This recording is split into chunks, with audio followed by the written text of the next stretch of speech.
에베소서 6장 21절로 24절 끝절까지 말씀 보겠습니다. 다 다신 줄 알고 제가 말씀 봉독해 올리겠습니다.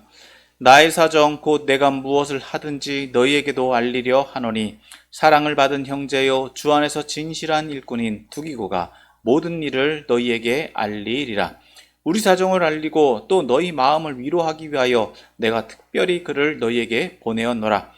아버지 하나님과 주 예수 그리스도께로부터 평안과 믿음을 겸한 사랑이 형제들에게 있을지어다. 우리 주 예수 그리스도를 변함없이 사랑하는 모든 자에게 은혜가 있을지어다. 아멘. 할렐루야. 오늘 거룩한 주일 예배 자리에 나오신 여러분들을 환영하고 축복합니다.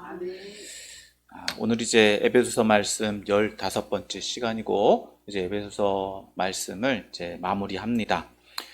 이제 에베소서 말씀, 오늘 본문 말씀은 이제 모든 말씀의 추가적인 당부의 말이라고 할 수 있고요. 또 축도로 이제 에베소서를 마무리하고 있습니다. 본문을 살펴봄으로 함께 은혜 나누기를 소망합니다. 오늘 본문은 크게 두 부분으로 나누어 볼 수 있습니다. 먼저 21절에서부터 22절은 추가적인 권면 또 당부에 대해서 말하고 있고, 또 23절과 24절은 평안 기원과 축복이라고 할 수 있습니다. 우리가 이 축복은 일반적으로 이제 축도라고 하죠. 이 축도로 오늘 에베소서를 마무리하고 있는 것을 볼 수 있는데, 이제 본문의 의미를 살펴보므로 함께 은혜를 더 나누기를 소망합니다. 자, 먼저 21절과 22절 말씀을 봅니다. 21절과 22절 말씀, 다시 한번 저와 여러분이 함께 본문을 읽어보겠습니다. 시작. 나의 사정 곧 내가 무엇을 하든지 너희에게도 알리려 하노니 사랑을 받은 형제요 주 안에서 진실한 일꾼인 두기고가 모든 일을 너희에게 알리리라. 우리 사정을 알리고 또 너희 마음을 위로하기 위하여 내가 특별히 그를 너희에게 보내었노라. 아멘. 자, 21절에서 바울은 이렇게 편지를 마무리를 하는데, 먼저 이렇게 이야기했죠. 나의 사정 곧 내가 무엇을 하는지 너희에게 알리려 하노니 라고 말하고 있습니다. 이는 말 그대로 이 바울의 사정을 에베소 성도들도 알 수 있도록 하기를 원한다는 것이에요. 이걸 좀 더 보충 설명을 해보면, 이는 바울의 개인적인 사정, 사생활이다라고도 할 수 있지만, 조금 더 사역적인 면에서 본다면 이 바울이 어떤 사역을 했고, 또 바울이 어떤 사역 가운데서 어떤 상황 가운데 있으며, 또 무엇을 잘했고 무엇을 못했는지, 어떻게 보면 사역 보고라고 할 수 있죠. 그런 것들을 공유하기를 원한다, 공감대를 이루기를 원한다는 거예요. 그러니까 사역이라는 것이 혼자 하는 게 아니라 같이 하는 거다라는 겁니다. 그러니까 바울이 현장에 있고 바울이 현장에서 사역을 하고, 또 지역에서 교회들 또 바울을 보내고 바울을 좀 같이 동역하고 있는 이 교회들을 위해서 이 바울의 사역을 나누고 있다라고 할 수 있는 겁니다. 그래서 더욱이 바울은 이렇게 이야기합니다. 내가 무엇을 하는지, 내가 무엇을 하는지를 알도록 한다라고 하는 거예요. 그러니까 바울의 사역과 관련된 일련의 내용들을 전달하고자 한다는 겁니다. 그래서 그것을 이 바울이 지금 말하고 있는 것, 앞서 말씀드렸지만 사역을 전제로 내 사정을 너희에게 알리려 한다는 것을 볼 때, 즉 바울의 어떤 사정, 상황, 이 선교 사역 가운데 필요로 하는 것이 무엇인지, 또 잘 되는 것이 무엇인지, 또 문제가 무엇인지 같이 나누기를 원한다는 겁니다. 자, 그럼 이 소식을 어떻게 전달하고 있느냐는 거예요. 누구를 통해서 이 소식을 전달하고 있는지 이제 후반부에서 말하고 있는데, 자, 사랑을 받은 형제요 주 안에서 진실한 일꾼인 두기고가 모든 일을 너에게 알리리라 라고 말합니다. 자, 이 소식을 전달하는 사람이 바로 두기고다라는 것을 알 수 있는데, 이 두기고가 어떤 사람인가에 대해서 바울은 보충 설명을 해주고 있습니다. 먼저 두기고는 사랑을 받은 형제다라고 말하고 있어요. 이 사랑을 받았다고 하는 것은 동역자다라고 하는 의미로 볼 수 있습니다. 그리고 모든 지금 바울의 사역 가운데 또 이 편지를 받고 있는, 편지를 읽고 있는 사람들도 이 두기고라는 사람을 알 수 있다는 거죠. 그러니까 교제와 공동체로서의 어떤 교제가 이루어지고 있다라고 하는, 있었던 사람이다라고 하는 것을 알 수 있다는 겁니다. 그리고 이 사람은 어떤 사람이냐? 주 안에서 진실한 일꾼이다라는 거예요. 그러니까 이 두기고는요, 이 바울의 동역자로서 모든 사역 가운데 함께 한 사람이고, 바울이 믿을 수 있는 사람이다, 신뢰할 수 있는 사람이다 라는 것을 알 수 있습니다. 자, 이 두기고에 대해서는 다른 성경에서도 바울이 두기고를 종종 언급을 하긴 했습니다. 사실 우리가 두기고에 대해서 잘 몰라요. 많이 알려져 있지 않습니다. 물론 교회 전통이나 또 어떤 전설과 같은 그런 세부적인 내용들에 대해서 두기고를 파악할 수는 있지만, 성경에서 두기고를 표현하고 있는 부분들은 그렇게 많지가 않다. 그런데 이 바울의 사역 가운데, 바울의 사정 가운데 이제 신약 성경에서 보면 두기고가 종종 언급됩니다. 이 사도행전에서도 이 바울의 사정을 전달하는 일꾼으로서 언급되기도 했고요. 또 골로새서에서도, 또 디모데서에서도 바울의 소식을 전달하는 역할로서 언급되고 있는 것들을 볼 수 있습니다.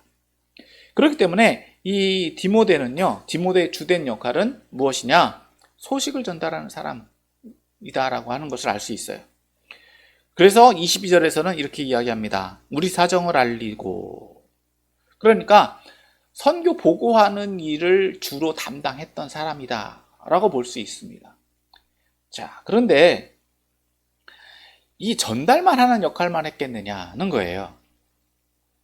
이 전달을 하는데 또 어떤 역할을 했느냐? 또 너희 마음을 위로한다라는 것을 볼 때, 그들에게 이 선교 보고를 통해서 그들과, 즉 교회들과의 관계가 긴밀하게 이루어져 있던 사람이다라는 것을 알 수 있습니다. 앞서 말씀을 좀 이 두기고에 대해서 이야기를 하다가 좀 미처 못한 부분이 있는데, 그게 뭐냐? 바로 바울의 소식만을 전했다라기보다 바울의 소식을 교회들에게 전달할 뿐만 아니라 교회들의 소식도 바울에게 전달하지 않았겠느냐는 것을 알 수 있어요.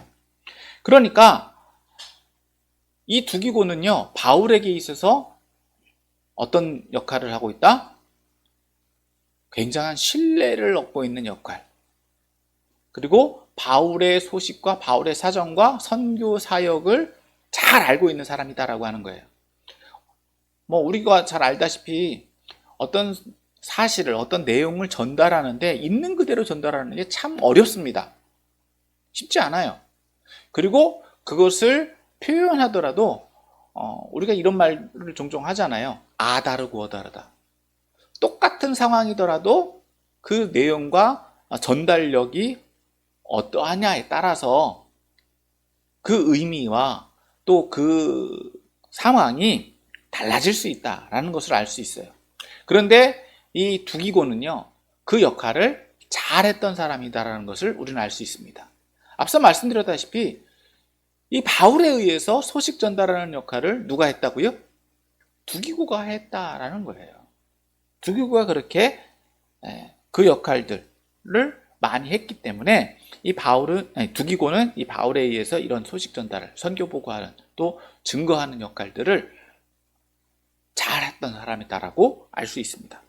더불어서 이 소식을 두기고에 의해서 바울의 사정이나 선교 사정을 전해들은 사람들은 어떠했겠느냐? 무엇을 얻었다고요?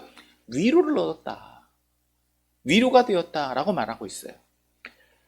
사실 그 당시에는 오늘날과 같이 이 소식 전달하는 게 쉽지 않지 않았습니까?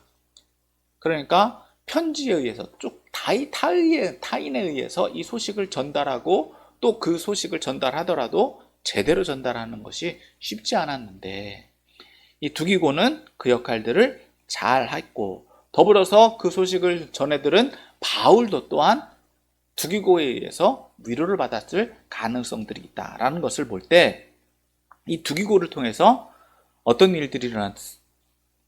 일들이 일어난 것을 알 수 있느냐?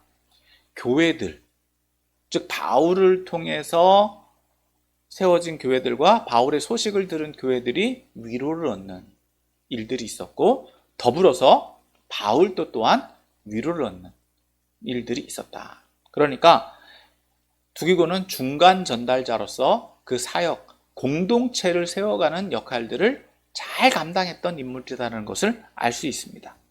그리고 더불어서 소식을 같이 공유함으로써 사역이 단절된 것이 아니라 같이 공유되어져 가고 있다라는 것을 오늘 바울은 알려주고 있다라는 것을 알 수 있고요.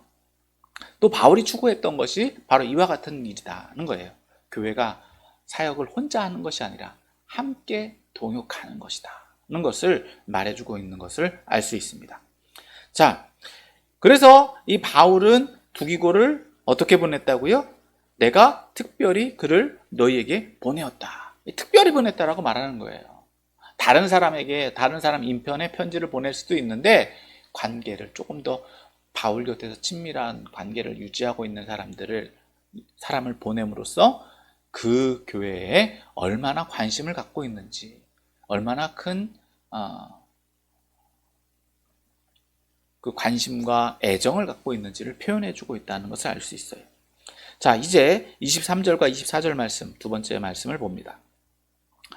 23절과 24절 또 같이 한번 읽어보겠습니다. 시작.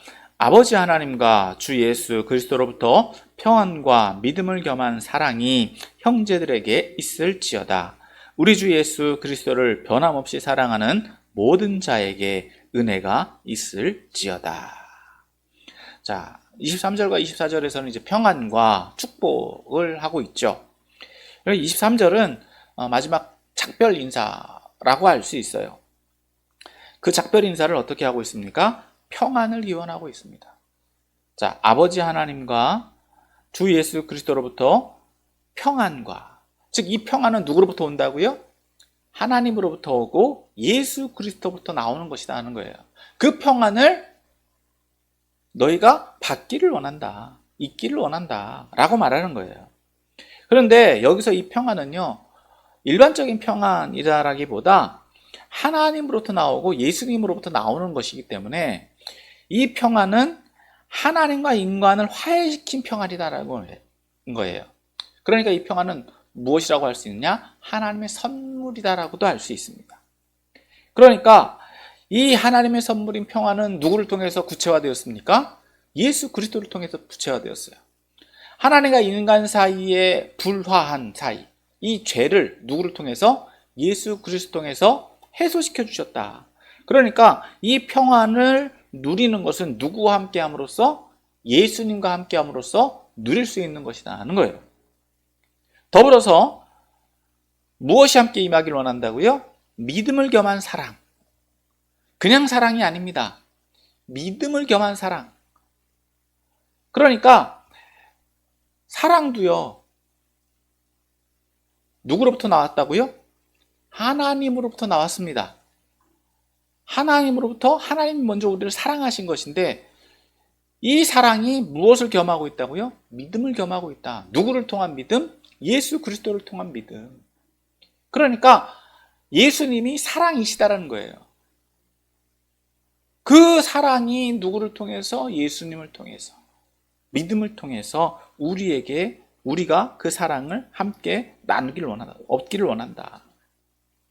그래서 여기서 바울이 이 편지를 받고 있는 수신자들이 받기를 원하는 것이 몇 가지라고요? 3가지라는 거예요. 평안, 사랑, 믿음. 평안, 사랑, 믿음이 하나님으로부터 나오는 것, 그것인데 그것을 성도들이 받기를 원한다, 있기를 원한다, 이런 것을 말해주고 있습니다. 자, 24절은 이제 마지막 결론, 바울의 축복이죠. 복을 기원하는 거예요. 야, 다시 한번 이 말씀을 보면 우리 주 예수 그리스도를 변함없이 사랑하는 모든 자에게 은혜가 있을지어다. 자, 무엇이 있기를 원한다고요? 은혜가 있기를 원한다. 은혜, 감동, 평안, 이런 것들이 있기를 원하는데 누구에게 임하기를 원한다? 예수 그리스도를 사랑하는 사람들. 예수 그리스도를 사랑하는 사람들인데 어떤 사람들? 모든 사람들. 자, 23절에서는요. 그 대상들이 좀 한정적이었다라고 할 수 있어요. 그러니까 평안과 사랑을 누구에게? 받은 사람들. 그러니까 이 편지를 수신하고 있는 사람들이 이 평안과 사랑이 있기를 원한다라고 한정되어져 있다라고 한다면 24절에서 이 은혜는 누구에게 임하기를 원한다? 모든 사람에게 임하기를 원한다. 대중적이라는 거예요. 그러니까 어떤 특정한 사람이 아니라 그리스도에 대한 사랑에 대해서 응답하는 모든 사람들이다라고 할 수 있습니다. 자, 23절에서는 택함받은 사람이라는 한정된 사람이다라고 할 수 있다라고 한다면 24절은 그 사랑에 반응하는 모든 사람들이다라고 할 수 있어요. 다시 말해서 23절에서 말하는 사람과 24절에서 말하는 사람이 같았으면 좋겠습니다. 같을 수 있겠죠. 그러나 실상에는 같다 다르다. 다를 수 있다는 거예요. 그래서 나누는 거예요. 그러면 23절에서는 모든 사람들이 좀 이게 역설적이긴 한데 표현이 23절에서는 제한된 사람이라고 볼 수 있는데 이 사람들은 하나님으로부터 나오는 사랑을 받았기 때문에 수적인 면에서 보면 어떻게 될 수 있을까요? 모든 사람이라고 할 수 있죠. 하나님의 사랑을 받은 사람들은 모든 사람이 받았어요.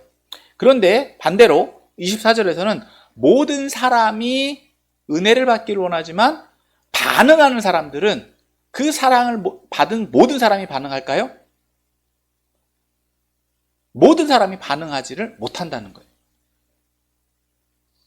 그러니까 하나님의 사랑을 모든 사람이 받았지만 그럼에도 불구하고 원하는 것은 그 사랑을 받은 모든 사람이 반응하면 은혜를 다 받을 것인데 실상에서는 그렇지 못하는 한계적인 상황이 내포되어 있다는 것을 볼 수 있어요. 그런데 바라는 것은 뭐라고요? 모든 사람이 택함을 받았고 또 모든 사람이 그 은혜를 받기를 원한다. 그 모든 사람이 은혜를 받는 전제 조건은 뭐라고요? 주 예수 그리스도를 사랑하는 것. 어떻게 사랑하는 것? 변함없이 사랑하는 것. 그러니까 요구되어지는 것은 뭐다? 변함없는 사랑이라는 거예요. 그리스도에 대한 사랑이 변해서는 안 된다는 거예요. 그리고 굴곡이 있어서도 안 된다는 거예요. 그것을 기대하고 또 그러한 사랑을 요구하고 더 나아가서 성도들에게는 그러한 사랑에 따른 헌신도 또한 우리가 결단할 수 있어야 된다는 거예요. 이것은 축복입니다. 기원입니다. 그렇게 되기를 소망하는 거예요. 더불어서 그것을 이러한 기원을 어떻게 받습니까? 조건이 충족되었을 때. 그리고 누구로부터 받습니까? 하나님으로부터. 예수 그리스도를 통한 믿음을 통해서 받게 된다는 것을 알 수 있어요. 자, 이렇게 우리 편지를 마무리를 하고 있는데, 자, 이 편지를 통해서 오늘 저와 여러분들에게 적용하기를 원하는 것은 여러 가지가 있겠습니다. 그 중에서 많은 내용들을 다루기보다 핵심적인 것 두 가지만 다루기를 원해요. 먼저는 우리가 두기고 같은 일꾼이 되어야 된다는 거예요. 자, 오늘 본문에서 소개한 인물 누구였죠? 두기고였어요. 두기고는 어떠한 일들을 했다고요? 소식을 전달하는 역할을 했다. 우리가 전달하는 역할이다라고 하면 전도하는 것으로만 생각을 하는데 이 사역을 전달하는 역할을 하는 것도 굉장히 중요하다는 거예요.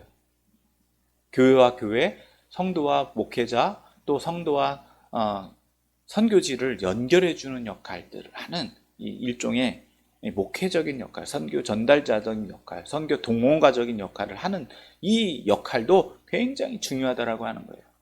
오늘날 많은 교회들이 선교사를 파송하고 있지 않습니까? 그런데 선교사들이 사역지에 가서 어떻게 사역을 하고 있는지, 우리가 기도는 하는데 그 사람이 잘 하고 있는지, 아니면 그 사람이 또 보고를 해야 되는데 이 보고를 할 때 그 선교지를 내려놓고 돌아올 수는 없잖아요.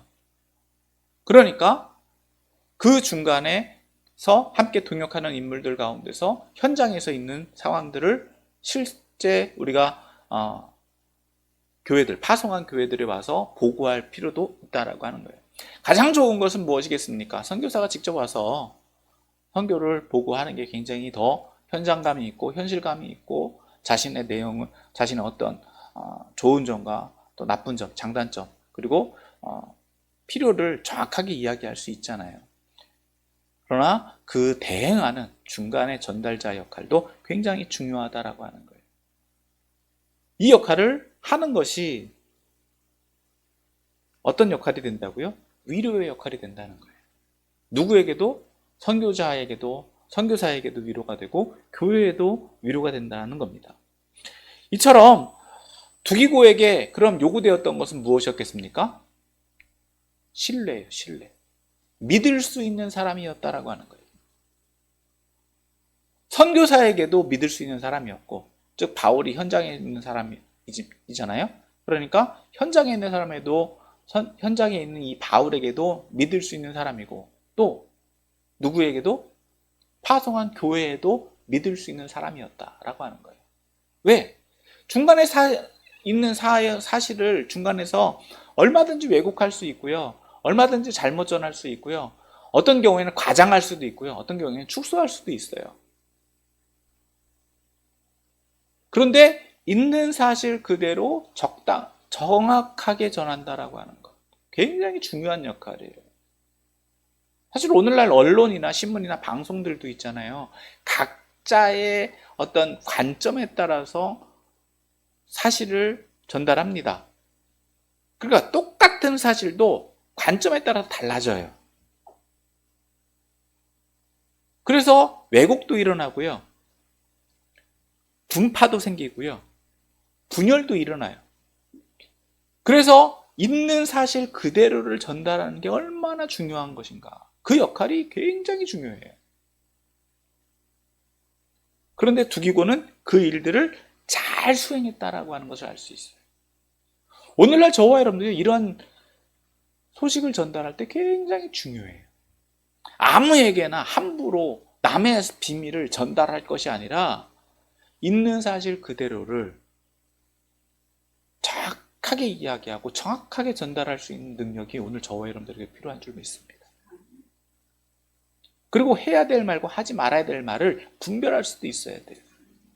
이게 교회를 세워가는 길이에요. 두기고가 사역을 잘하니까 어떻게 됐겠습니까? 서로가 위로를 받았다. 그런데 두기고가 말 한마디 잘못하면 어떻게 되겠습니까? 분열이 일어나죠. 오해가 생기고요, 파별이 일어나요. 교회도 마찬가지예요. 교회도 마찬가지예요. 성도와 목회자 사이에 중간에서 부교육자들이나 혹은 중간에 재직자들이, 임직자들이 나의 딴에는 잘한다라고 했는데 서로의 입장을 이해하지 못한 상황에서 있는 그대로를 전달해도 어떻게 됐겠습니까? 듣는 사람이 오해할 수도 있고요, 그 상황을 왜곡할 수도 있고요, 본의 아니게 본인이 의도와는 상관없이 그렇게 될 수도 있다는 거예요. 그러니까 웬만하면 사실 교회 안에서는, 오늘날 교회에서는요, 이 중간 전달자들을 잘 세우지 않아요. 그리고 그들에 대해서도 잘 신뢰하지 않는 경향들이 있어요. 그런데 교회 안에서는요, 신뢰가 기반이 돼야 된다는 거예요. 서로 믿을 수가 있어야 돼요. 더 나아가서 이 두기고는요, 성실한 사람이었다. 성실한 사람이었다. 진실한 사람이었다. 그래서 바울은요, 이 두기고를 어떻게 표현하고 있다고요? 진실한 일꾼이다. 그러니까 신뢰가 기반되어져 있고 그 자신이 진실했기 때문에 누구에게나 가도 인정받을 수 있고 누구에게나 어떤 말을 듣더라도 어떤 말을 하더라도 그의 말은 신뢰할 수 있는 사람이 되었다는 것을 알 수 있어요. 그래서 두기고의 말을 통해서 어떤 결과가, 어떤 열매가 나타났다고요? 위로가 나타났다는 거예요. 이게 핵심입니다. 내 딴에는 잘한다고 했는데 내 말을 듣는 사람이 막 화가 나고요. 오해가 생기고요. 그래 보세요.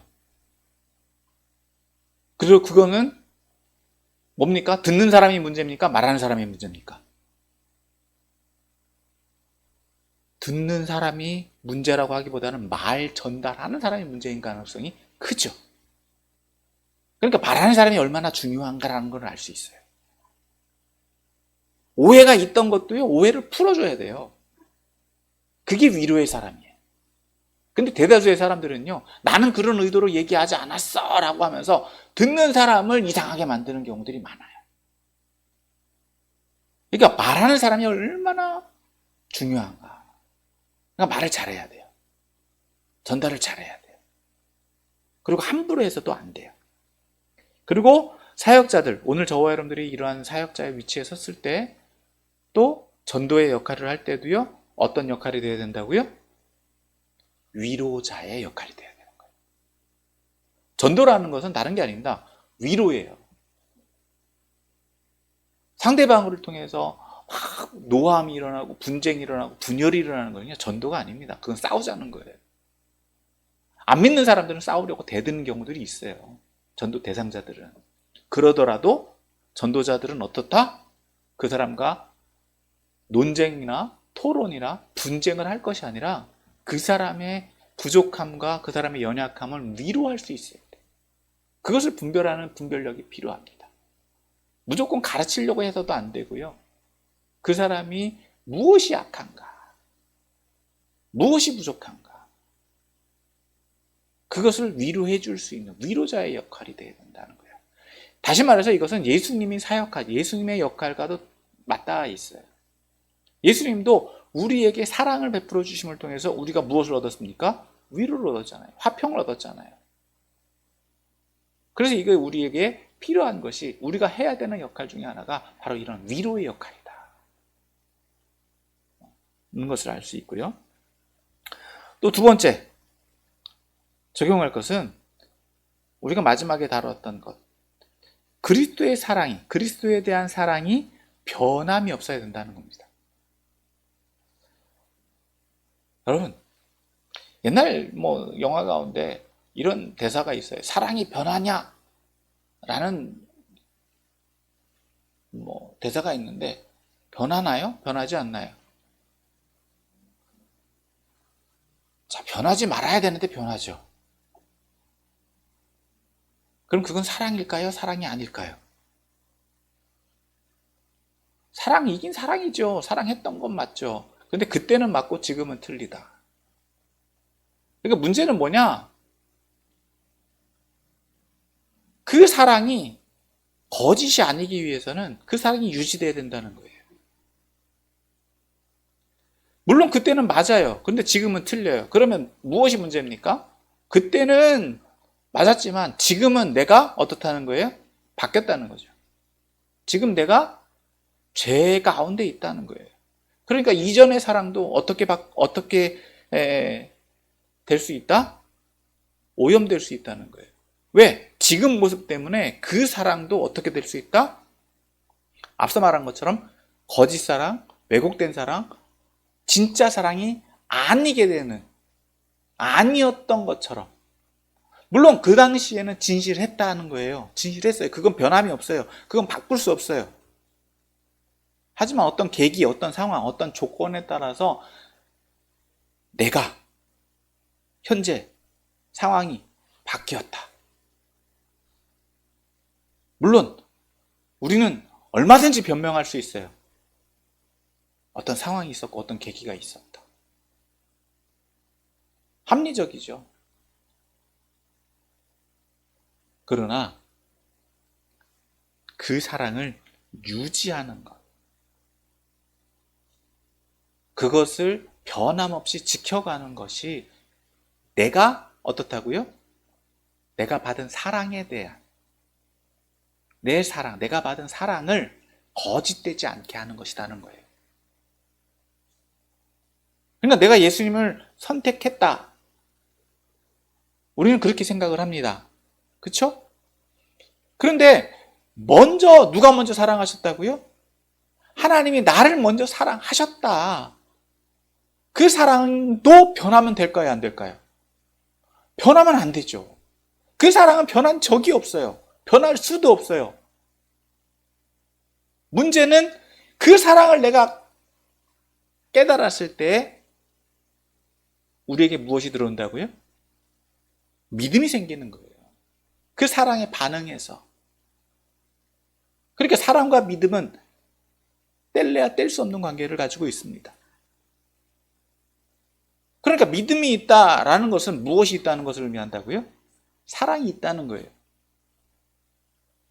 그러면 반대로 믿음이 없다는 것은 무엇이 없다? 사랑이 없다는 거예요.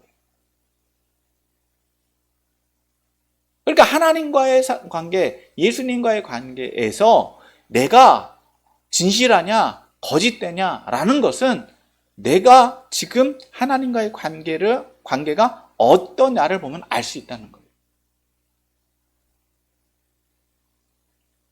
그런데 앞서 말씀드린 것처럼 누가 변한다고요? 하나님이 변한다고요? 사람이 변한다고요? 사람이 변하는 거예요. 하나님의 사랑은요, 한 번도 바뀐 적이 없어요. 문제는 누구에게 있다? 우리에게 있다. 그래서 우리는 변하지 않도록 그 사랑에 대해서 늘 반응하고 늘 그 사랑을 확인할 필요가 있어요. 하나님 사랑은 변하지 않지만 누구를 확인해야 될까요? 나를 확인해야 되겠죠. 그게 교회를 세워가는 과정이에요. 그게 교회를 세워가는 과정이에요. 나를 점검하고 내가 하나님의 사랑에 늘 반응하고 그 사랑에 대해서 확신해 나아가도록. 그럴 때 어떤 일들이 일어날까요? 자발적인 헌신이 나오는 거예요. 자발적인 헌신, 사랑에 따르는 행동들이 나오는 거예요. 우리가 갈라디아서에도 살펴본 것처럼 율법을 하나님께서 주신 것, 그거는 뭡니까? 하나님이 우리를 사랑하셔서 주신 거예요. 근데 그것을 강제적으로 지켜라? 여러분, 하나님을 사랑한다라고 하면은요, 그 율법을 강제로 지킬 필요가 있겠습니까? 없겠습니까? 억지로 지킬 필요가 있겠습니까? 없겠습니까? 억지로 지켜지지 않는 거예요. 그냥 성령께서 인도하시는 대로 행해도요, 율법에서 벗어날 수도 없고요, 그것을 억지로 지키지 않으려고 해도 그것보다 더 잘 지키게 돼요. 근데 문제는 하나님을 사랑하는데 제약을 걸어놓고 제한을 걸어놓고 내 마음대로 하고자 하는 마음 이만큼, 하나님을 사랑하고자 하는 마음 이만큼, 그걸 구분해 놓다 보니까 문제는 뭐가라고요? 나 자신을 속이는 일이 생기는 거예요. 하나님을 사랑하는 거다라고 착각하는 일들이 생기는 거예요. 내가 이만큼만 하면 되지. 그러니까 나도 내 마음대로 이만큼만 할 거야. 그럼 그것이 진짜 사랑이겠습니까? 아니면 그것은 거짓된 사랑, 왜곡된 사랑, 포장된 사랑이겠습니까? 사랑하는 척만 하는 거죠. 그러니까 예수님께서 바리새인들을 지적하셨던 거예요. 오늘날 교회들도 그래서 동일한 지적을 받을 수가 있다는 거예요. 오늘날 저와 여러분도 동일한 이러한 지적을 받을 수 있다는 거예요. 사랑을 진실되게 만들 수 있어야 돼요. 그 사랑이 변함없도록 해야 돼요. 그것이 바로 무엇이겠습니까? 은혜라는 거예요. 그래서 우리들이 드려지는 예배가요, 늘 감격스러울 수밖에 없고요. 우리들이 한 호흡 한 호흡 숨 쉬는 거 하나까지도요, 늘 감사할 수밖에 없는 거예요. 나를 향하신 하나님의 놀라우신 계획, 나를 통해서 하나님께서 그리스도의 몸된 교회를 세워가신다는 것이 얼마나 감격스러운 일이고 얼마나 은혜스러운 일이겠습니까? 그것을 지금 에베소서를 통해서 말해주었다는 거예요. 나를 태초서부터 택하셨고 나를 창조하셨고 나를 통해서 하나님 나라를 세워가기를 원하신다. 하나님의 그리스도의 몸을 세워가기를 원하신다. 이 타락된 세상 가운데서 그리스도의 몸된 교회를 통해서 죽어가는 영혼들을 더 많이 구원하기를 원하신다. 그 사랑을 전달하기를 원한다. 그것을 주님은 오늘도 저와 여러분들을 통해서 말씀해 주고 계신다는 거예요. 그래서 우리들의 삶의 태도가 어때야 되는지를 오늘 우리는 알 수 있다는 겁니다. 여기서부터 모든 것이 시작하는 거예요.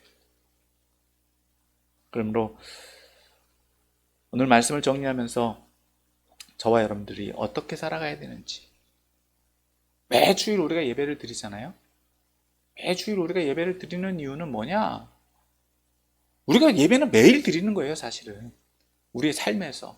그러나 일주일 동안, 7일이라고 하는 이 일주일 동안 6일은 하나님께서 세상 가운데서 우리가 하나님의 몸된 교회를 세우게 세상에서 우리를 위해서 주신 삶이고, 하루는 하나님과의 교제의 시간을 가져라 라고 주신 거다는 거예요.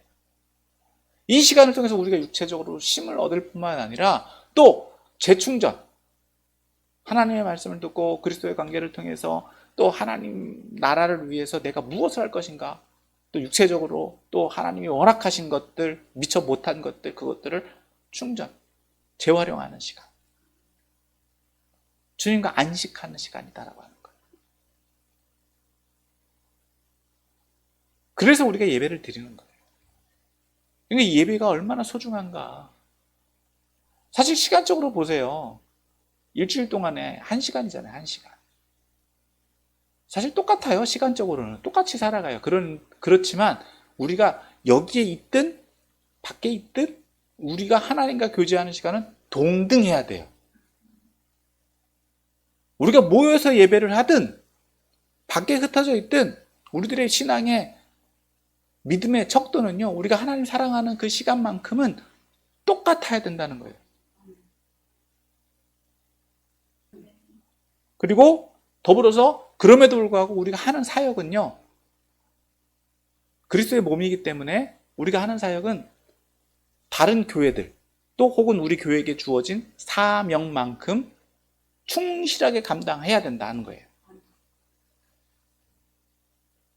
우리는 뭐 작으니까, 우리는 성도가 없으니까, 그게 아니라 우리에게 주어진, 소위 말하면 이렇게 표현하는 게 좀 어색하긴 한데요, 할당량이 있어요. 우리가 할 수 있는 능력, 깜냥만큼 움직이는 거예요. 은혜가 더 충만해서 우리가 더 많은 일들, 더 많은 뭐 예산을 세울 수 있다라고 하면요, 할 수 있죠. 그렇게 해야 되는 거고, 그리고 그걸 추구해야 되는 거고. 그래서 오늘 저와 여러분들은 누구에게나 신뢰받는 사람이 되시길 바랍니다. 믿는 사람이든 안 믿는 사람이든 또 교회 안에서든 교회 밖에서든 누구에게나 신뢰받는 사람이 될 수 있어야 되고, 또 우리를 통해서 위로받는 사람들이 나와야 돼요. 우리를 통해서 우리가 그러니까 무엇이 돼야 된다고요? 위로자가 되어야 돼요. 더불어서 그리스도의 몸인 교회를 세워갈 수 있어야 된다.